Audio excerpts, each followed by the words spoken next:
今ジムで有酸素やってきました。30分だけインクラインで有酸素やってきました。最近は週に、3、4回ぐらいかな、有酸素の日を入れるようにしているんだけど、特に理由はなく、ただ気持ちいいからとの理由でやっております。でこの後はこのままスーパーに行って、ちょっと冷蔵庫の中が今物悲しくなってきているから、2、3日分ぐらいの食品を買ってお家に帰ろうかなって思っております。これが今日の買い物でした。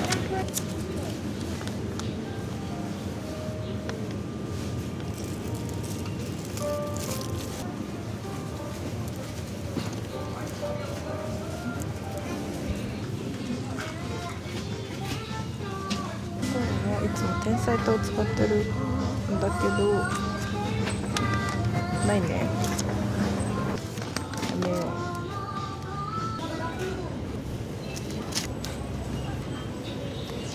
私はパルトの派で、旦那には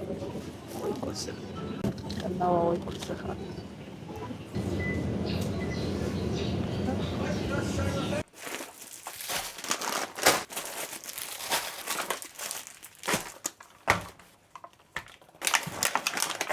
今お買い物から帰ってきました。マジでこれは一人で歩いて持てる限界だと思う。でなんとなくこう買ったものをセクションに分けてみたんだけど、お野菜と、お肉系で、ヨーグルト、卵、フルーツです。だいたい食卓に出てくるいつもの人たちっていう感じですね。お野菜はちょっと、ほうれん草はあるんだけどすごい消費するから買ったのと、これは100円だって、100円で安かったので、パプリカめっちゃ高いじゃん。だからラッキーなので買いました。あとはトマトと紫玉ねぎ、アボカド、ネギは何に使うかわからないけどあったらいいかな。で玉ねぎはもうね何でも使えるからいくらあってもいいよね。であと卵もよく食べるのでまだまだあるんだけど、あとは朝のいつもバナナスムージー飲む時に入れる用のバナナで、あとはストロベリー。本当はいつもブルーベリーをヨーグルトと一緒に食べることが多いんだけど、半分ぐらいの値段だったからこっちの方が安いなと思ってストロベリーにしました。でヨーグルト、私はパルテの派、ちょっとこのいつも脂肪ゼロの方買うんだけど1個しかなかったから、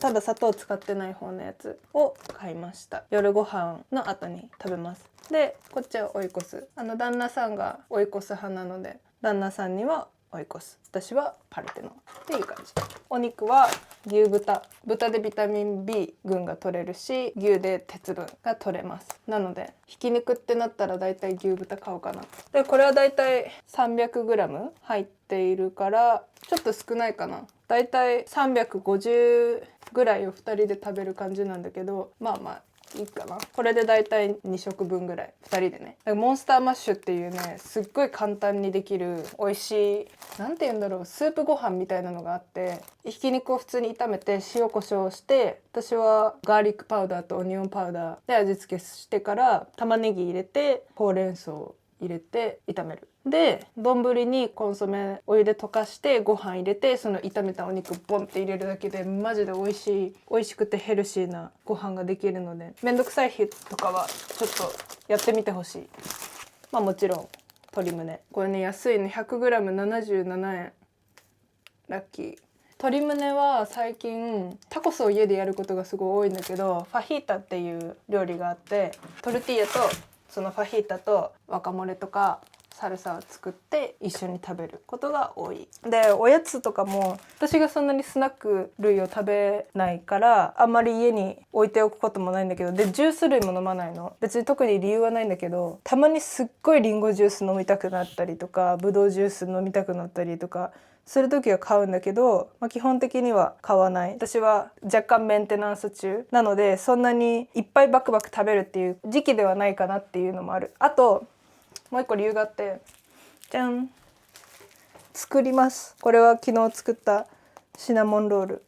北欧のスタイルで作るシナモンロールにハマってて、マジで1週間に1回ぐらいとか作ってるから、だからそんなにスナック買う必要がないかなと思って買ってない。そうマジで美味しいから、北欧のシナモンロールぜひ作ってみてください。なんかさ、作るとやっぱ中に何が入ってるとかが分かるから、全部自分の好きなもので作れるっていうのはいいよね。今日買ったのはなのでこんな感じです。でちょっとまた後でいろいろシャワーとか準備して、10代の頃から今まで食事でどんな変化があったのか、どうやってここまで食事に気を使ったり運動気を使ったりしてここまで来れたのかっていう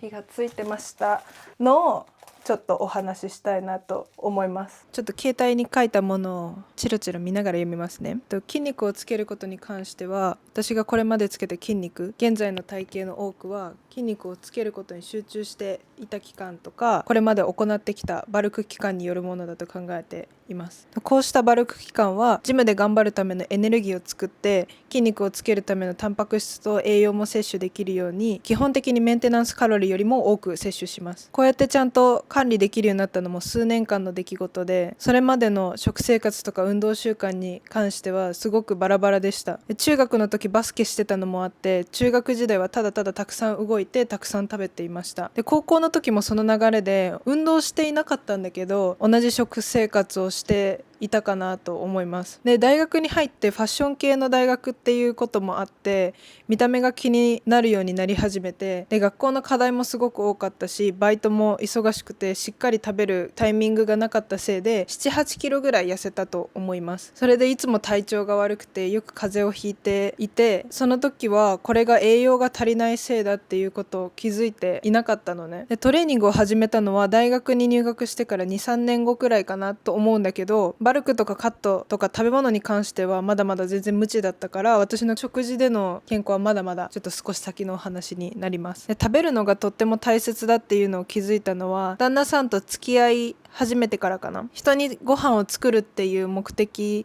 ができたからっていうのもあるし、運動をしっかり始めたからっていうのもあるんだろうなと改めて考えてみると思うけど、最初はマジでチャーハンしか作れなかったの。あとは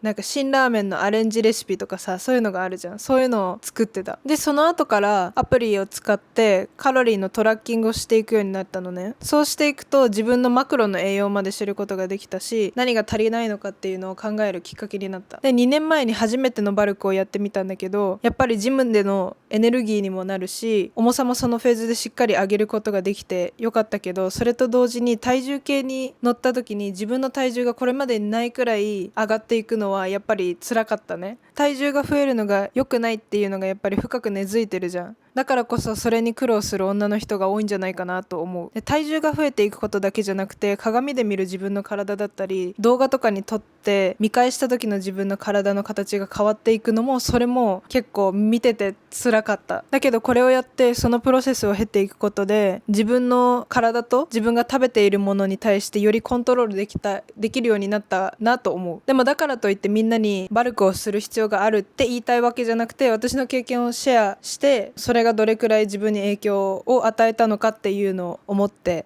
お話ししています。で去年はあんまりバルクとかカットを気にせずに過ごしていたんだけど、そうであった中でも重さの記録を更新できることがたくさんあったのね。でたくさん食べることと筋肉をつけることの関係を誤解している人が多いんじゃないかなっていう風にも感じます。たくさん食べるともちろん筋肉がつきやすくなるけど、それは絶対ではないです。体重を減らすと同時に筋肉をつけている人も確かにいます。でこれは特にウエイトトレーニングを始めたばっかりの時に起こりやすいです。だから筋肉をつけるためにもっと食べる必要はないけど、間違いなく役立つとは思っています。で多く食べるとジムで頑張るためのエネルギーが増えるのね。でそれで強くなるにつれてプログレッシブオーバーロードをかけて、より多くの筋肉を鍛えることができるようになっていきます。タンパク質と栄養をたくさん摂ることによって回復も早くなるし、だから次のトレーニングをする時にしっかり回復した状態でトレーニングをすることができて、よりハードにトレーニングをできるようになるし、さらにより頻繁にトレーニングをすることもできます。これは絶対に必要なものではないけど、筋肉を作るプロセスにはとっても